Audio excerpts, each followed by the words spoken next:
This young lady is an amazing athlete. She started playing professionally only 18 months ago. She went from 88th ranking in the world to number 3. She's also the youngest French Open tennis champion ever at 16. Watch the monitor. This is from NBC Sports from the French Open Finals with Monica Seles.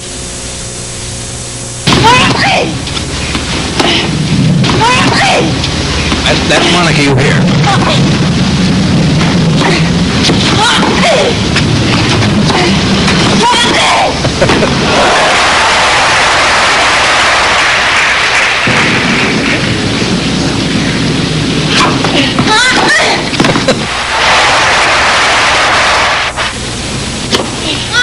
Serving for the match. Would you welcome Miss Monica Seles?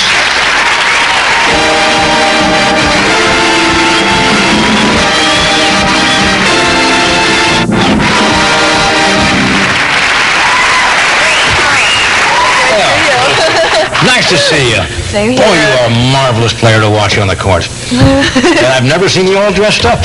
People say that when they first see you in civilian clothes? They don't recognize me. Yeah, well, how have you been doing since the French Open? Was that probably the biggest thrill in your career so far? For sure. I mean, for me, the hardest part was to come down to earth after the French Open. It was like everything was great. Everything happened so quickly. And, but... Now, 18 months ago, you were virtually unknown, and I've said this about tennis players before, and I think it's the only sport where somebody can become known in every country, literally in the world, almost overnight.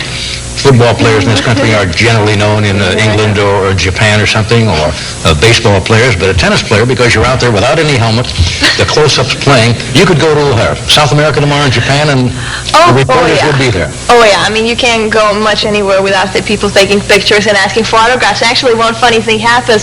When you go into a restaurant once in London, I was eating the spaghetti, and this guy comes out from the behind and hits me. Hi, Monica. And I had the spaghetti all, in my dress first. And then you have, parts that the guy gives you his little baby, and, it's like a couple months old girl, and he peeps at you, so you're holding the baby. So you have these little things. You get tired of that? I mean, are you used to the attention? That comes with it, as they say, comes with the territory. It comes with it, but it's still fun. I think I see people enjoy watching me. They enjoy the grunting. They always ask about that. And I wasn't going to bring that up, because I know you get tired of that, but when you play, there's no doubt who's on the court. Now, Jimmy Connors used to grunt pretty good. Oh, yeah. Did you ever play a match with Jimmy? That should be interesting. Oh, that would be the grunt beater. But you grunt actually before you make contact. Am I right? Almost before you hit the ball? I don't know. It's like you take the air in and then... Now, where did that come from? Just when you were a youngster? I was a youngster. It just came to me naturally. I was 12, and I watched this other girl in juniors, and she was doing it, and I started. It was like a hip thing to do at that time, I think. Yeah, some of the young ladies on the tour might have thought one time you were doing it to psych them out. Oh, no. I would never do that. That's not my personality. But some of them did say that. Yeah. That's true. What's the earliest age you hit a tennis ball? Actually, I was 6 when I started, and I played for 2 weeks, and I quit tennis. I said, that's enough. It's not my favorite sport, so it's probably the earliest woman to quit sports. And then I restarted at 6. You got burned out at 6. Yeah, I said, that's it. And then I restarted at 8. Yeah. Do you think kids start? I guess you can't really start too young. Does burnout worry you? I mean, some of the younger players, like Andrea Jaeger, as you well know, had injuries, and I think Tracy Austin received injuries because they say they got, I guess, over tennis or too much. Kids get born and they have tennis rackets in their hands already. They start really young. 3. If you start at 6, people say you're old. That's how you measure. I mean, in tennis world, everybody's getting younger and younger. Yeah. Now, you are the youngest to win the French Open. At 16. Now, 18 years ago, or 18 months ago, you couldn't really make any money because you were an amateur. Yeah. Now, what did you win for the French Open? Oh, well, I won this big Italian car. A very fast car. You can take a guess. You got that? Take a guess. A Lamborghini? Lamborghini. Starts in an L. A convertible one. You have a license yet?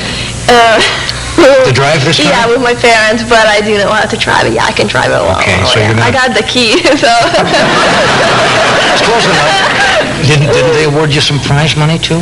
Oh, yeah. They do that at each tournament. The purses get bigger and bigger every year. I mean, it's incredible how women's tennis gets Yeah. bigger and bigger, and it's more and more exciting, I think, now. So many years the ago. Lamborghini was part of it. Did you go out and buy something special, a shop in Paris? Oh yeah, that's usual for me. I mean, you have to hide the credit cards from me not to buy it, but I mean, Paris is a great city to do it. Your father was a cartoonist, right? His Oh yeah, cartoonist? he's a great. Somebody said when you were young, to get your attention and concentrate on the ball, they used to say, look at the, try to read the name on the ball, which is impossible, of course. He used to draw little Tom and Jerry on the ball. Tom and Jerry cartoons on the ball. He would draw Tom or Jerry, and I would be, if you draw Tom on the ball, I would be Jerry, and I would chase the ball, and that would make tennis for me much more fun, and I would be on the court 10 more minutes. Right. Now, you, how tall were you about a year and a half ago? Actually, I was playing my first tournament, my first professional tournament, Virginia Slams of Florida. I was like 5'4", 5'4". and now I'm like 5'9", but the doctor predicted 6 feet. You grew 4 inches in a little over a year. In a year or so. So I'm a fast How's grower. how's that affected your game? Because Oh, it affected a lot. I mean, before I was so small, I didn't have to bend my knees when I would play tennis, and now it was like, because I would play a slice, I had to bend my knees, so my dad would say, bend your knees. so now you got to bend your knees. So That's the most common phrase my dad tells me. bend your knees, get down to the ball. Okay, obviously enjoy the game. You've got a marvelous giggle. They talk about that all the time. Oh, yeah.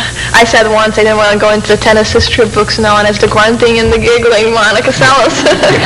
But now, some of the people, you're from Yugoslavia originally, and some of the people were pronouncing your name, I guess, was Selic, right? Seles, yeah. Actually, it's always Seles, but some of them try with an S, and Yeah. it's S-E-L-S. so- It's an easy one. What are Luckily. your hopes now? You've already got one of the Grand Slams. You got the French Open. Now there's Wimbledon, and there's Australia, and of course there's the U.S. Open. Is that the ultimate goal for any tennis player, man or woman? Oh, yeah, to win a Grand Slam, I think. But for this year, if I could win the U.S. Open, it would be a great addition to the trophies of mine this year. I would really love it. Yeah. Who's your most feared? Now there's a young lady, by that younger than you, Jennifer Yeah. Capriati, who just turned 14 and won, I guess, last week her first professional tournament, right? Yeah. You played against her? Yeah, I played Jennifer, and we're very good friends, and she's, I think, one of the best people on the tour there right now. Not play-wise, and personality, too. I think she's the closest one, I think, it comes to my personality, I Yeah. think. You know, it's good to have somebody younger than I am, and before, I mean, they were older people, so can't talk the same subject to them. To think that there's somebody younger on the tour who's a pro is kind of strange at 16. Who do you like to emulate? Martina, Chris Evert? Oh, I would say Martina. Martina? Yeah, She just both, won her I mean. ninth Oh, I mean, she's a legend. I mean, as they say, a legend. How's your social life? You got a boyfriend? Oh, yeah, I do. Tennis player? No. Would that be- Definitely not. Would that be too much, too ego-defeating to go with Oh, a yeah, guy I and then think it would be. beat his socks off in a tennis court? Most men. I mean, if I would beat him, he wouldn't go out with me ever again. It's his life, I think. See, I'm not sure I would want to hit tennis balls with you, even in fun. It would be so humiliating. Oh, no. But Standing we can watch- do that at the Virginia of Los Angeles. I mean, we could hit. Just- We'll see who wins. Go easy and we hit you. Yeah, Okay. I'd love to. Well, you're a lovely young lady, and you're a marvelous athlete, you. and congratulations again. Thanks a lot. We'll take a break. We'll be right back. You've been looking at this all night, right? I didn't know what you were looking at. While you were looking at this all night. No, I was looking at this coffee mug. Well, one of the It's a guys, good picture of you. one of the guys put my picture on that years ago, so we went and got you one. There's your Oh, own coffee thank mug. you. I don't know if that'll bring any luck. I couldn't figure out what you were looking at. You were sitting here. Anyway, good luck. You're going to play the Canadian Open, then much luck. You're Thank you. much fun to watch, and I hope you have a Same super here. career. Thank you Thanks very for coming much. out, Monica. Tomorrow night, the Pointer Sisters, Kathy Ladd.